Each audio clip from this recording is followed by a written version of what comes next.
Hello, my dear students. How are you all? Hopefully, all of you are very fine at your homes. Now, let's begin our math class. Hello my dear students.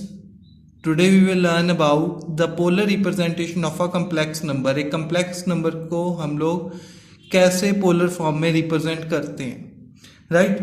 हमारे पास generally कोई भी अगर number दिया जाता है complex number, उसको हम कैसे राइट करते हैं? We write it at z is equal to x plus iota y. ऐसी फॉर्म में लिखते हैं हम लोग,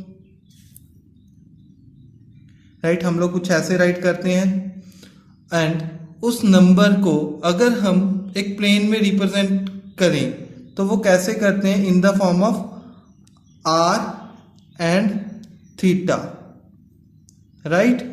सो मान लो हमारे पास कोई भी पॉइंट है किसी प्लेन में P और उसको हम आर एंड थीटा की फॉर्म में रिप्रेजेंट करते हैं, तो हमारे पास आर क्या होता है? उस पॉइंट का ओरिजिन से डिस्टेंस। सो अगर ये हमारे पास P पॉइंट रिप्रेजेंट कर रहा है किसी Z नंबर को, सो हमारे पास R क्या होगा? R is equal to modulus of Z होगा, राइट? थीटा क्या बताएगा? थीटा बताएगा हमें इसकी direction. Theta is the angle that the line joining the point from with the origin makes with x axis. उस पॉइंट को ओरिजिन से join करने वाली लाइन एक्स एक्सिस के साथ कितना एंगल बनाती है उसको हम लोग थीटा बोल देते हैं, राइट? अगर हम बात करें पहले हम लोग कैसे राइट करते थे इसको, किसी भी पॉइंट को हम पहले कैसे राइट करते थे? एक्स कॉमा वाई में राइट करते थे, right? If I am not wrong हम ऐसे ही लिखते थे।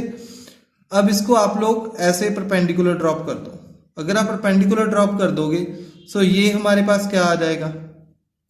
आर साइन थीटा, ये आ जाएगा आर कॉस थीटा। अब आप ध्यान से देखो, ये हमारे पास क्या वैल्यू होती थी?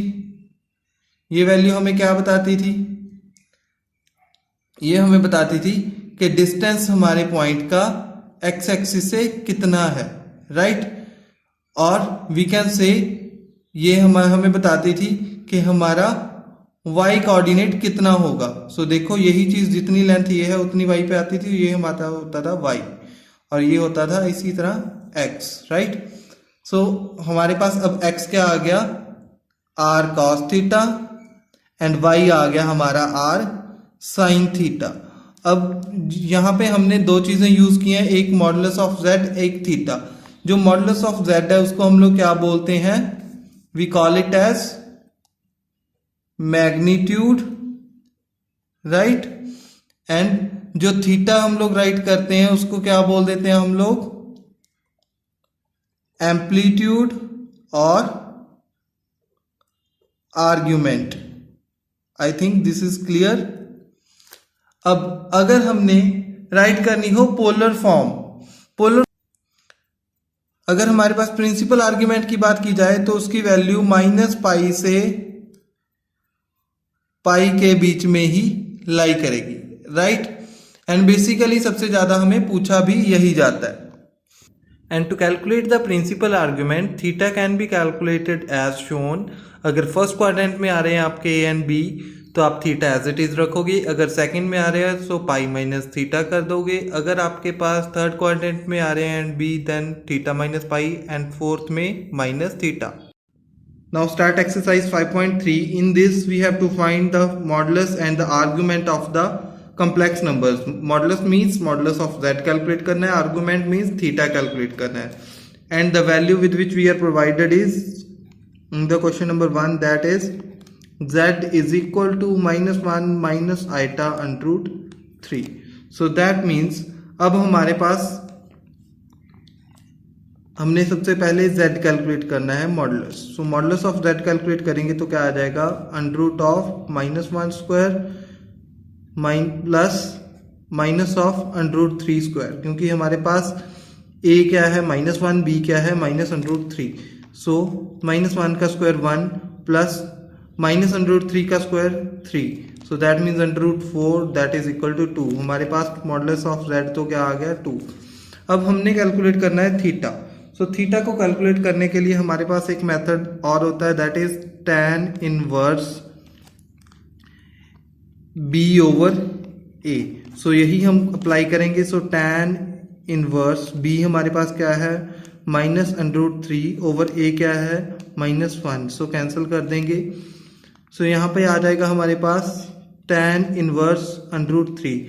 tan की वैल्यू √3 हमारे पास कहाँ पे आती है, tan की वैल्यू √3 हमारे पास आती है at the, this is also a way to calculate the theta और the argument for the polar form, π/3, right. So ये हमारे पास आती है π/3 पे। बट अगर हम देखें कि हमारे पास दोनों क्या है, a एंड b, a भी हमारे पास नेगेटिव, b भी नेगेटिव। सो ये कौन से क्वाड्रेंट में आ जाएंगे, ये आ जाएंगे हमारे पास थर्ड क्वाड्रेंट में। एंड इन थर्ड क्वाड्रेंट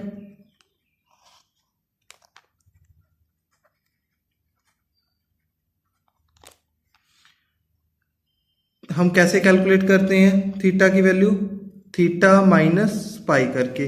अब थीटा हमारे पास क्या है, π/3 माइनस पाई कर देंगे। सो हमारे पास क्या आ जाएगा यहाँ पे, सो पाई -3π/3 दैट इज -2π/3। सो हमारे पास आर्ग्यूमेंट क्या आ जाएगा, वैल्यू ऑफ आर्ग्यूमेंट और amplitude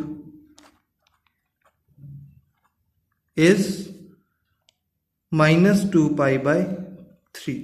question number 2, z is equal to -√3 plus iota. Solution write करेंगे और यहाँ पे हम अगर z कैलकुलेट करें मॉडुलस, जिसको हम लोग कैसे कैलकुलेट करते हैं, √a² प्लस आइटा का जो भी है हमारे पास coefficient that is 1b²।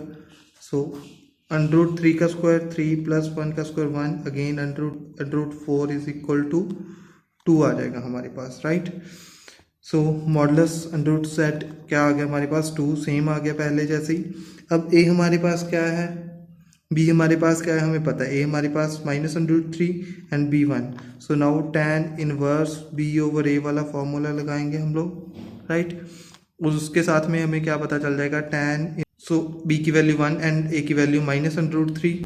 tan की वैल्यू 1 ओवर √3 हमारे पास कब होती है, at the π/6। I think this is clear. Now we are having minus and plus. Minus plus किस क्वाड्रेंट में होता है, सेकंड क्वाड्रेंट। सो हम लोग लिखेंगे इन सेकंड क्वाड्रेंट। हमें सेकंड क्वाड्रेंट क्या देखने को मिलता है, π-θ। सो अब हमें भी क्या करना है, π-θ। थीटा क्या है, π/6।